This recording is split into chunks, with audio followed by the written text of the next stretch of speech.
And then engage here and here. Keep the hips and elbows together.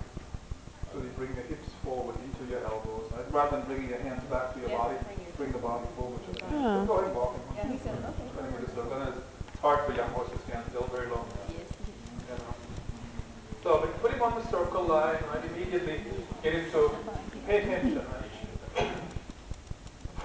In a way, the first thing the young horse has to learn is to pay attention to you, right?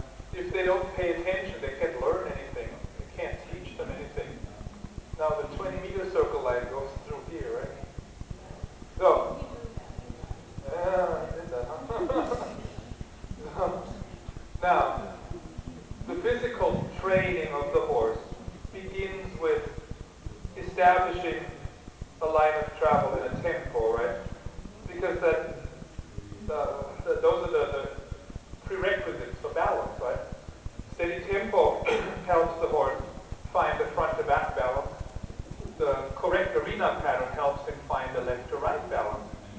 And especially with the young horses, you'll find that they cheat a little, so to speak, right? They change the line. Like here, he hit the long side before the cone, right? And he should hit the long side at the cone. Then he follows the long side a little after the cone.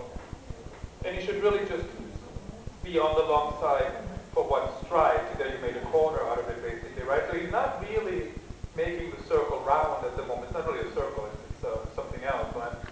So it's normal, right? He drifts a little to the left or to the right, or he leans a little on one shoulder or the other. So see if you can bring his front legs on that line of the circle. Do it with your knees and your rein, so to speak, right? If he falls out, use your outside knee and rein.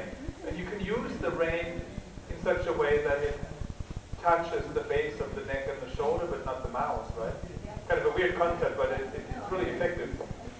Yeah. If he falls in, then use your inside knee and rein, or thigh and rein.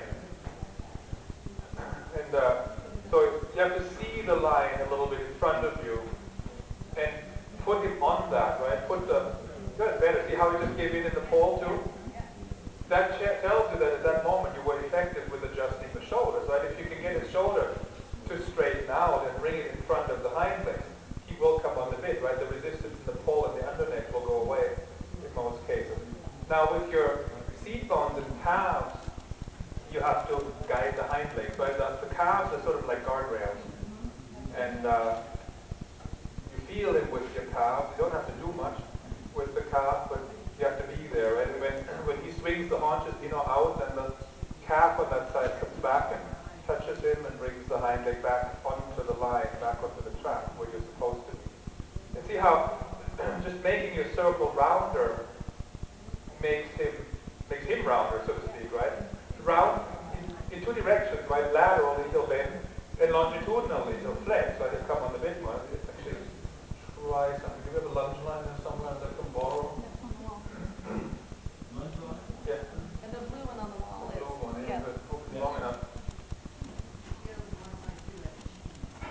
Yeah. So we'll hold for a second. So.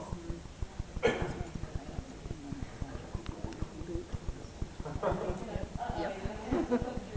So you know that, huh? She's been there before. Wolfgang used to do that all the Oh, time. really? She's been there before. Anybody rides with Wolfgang Belmont? He does this all the time. Oh, good, good. So you know, it was just Oh, yeah. real quick, right? So I'll stay in the middle of the circle and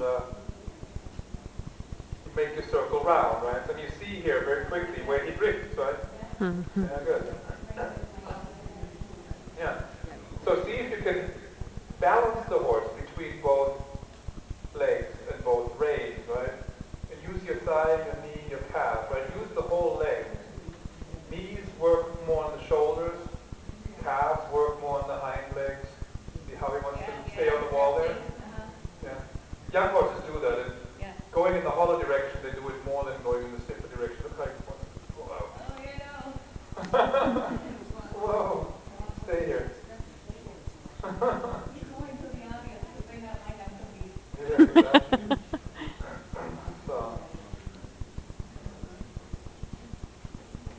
see how he, over there always he follows the wall, right? He wants to go straight. So, the troubleshooting tool in a way, right? Yeah. The lunge line tells you where he's leaving the circle. Now he's coming in a little bit, the lunge line is flat. You should have the same amount of tension on it. Oops, huh? Too But much left leg. yeah, why is he looking left if you want to circle to the right? He wants something. His spine should be a part of the line you're riding, right? And the head is sort of at the end of the spine, so if he's curving his spine to the right, you can't really be looking left, huh? Yeah. Otherwise, part of the spine would be curving left too. So make him bend the whole spine to the right. Now, when they're looking to the left, it usually means they're leaning a little on the right shoulder, huh? So see if that's what's happening. So, I mean, does he feel like he's leaning against your right rein a little bit, or? More like just not kind of bulging the inside shoulder a little. Yeah, exactly. Same thing, right? If he bulges with the inside shoulder, then that means he's leaning on it, right? Whichever shoulder they bulge on, the shoulder that leaves the line of travel, that's the shoulder that's overloaded, so to speak. So, but it changes, right? Sometimes he drifts out, which means in that case he overloads the outside shoulder. It's like here, leaving the wall in the past. It's better now, you're guiding him better, right? But good, so that's what should happen, right? You should kind of learn, so to speak, right? You observe the mistake that happens, and then the next time you try to avoid it, basically, right?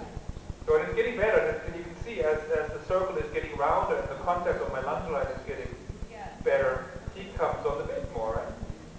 That's how this works, right? A steady line of travel, a steady tempo, lead to a steady rate of contact. There he's leading, right? He's following the wall again.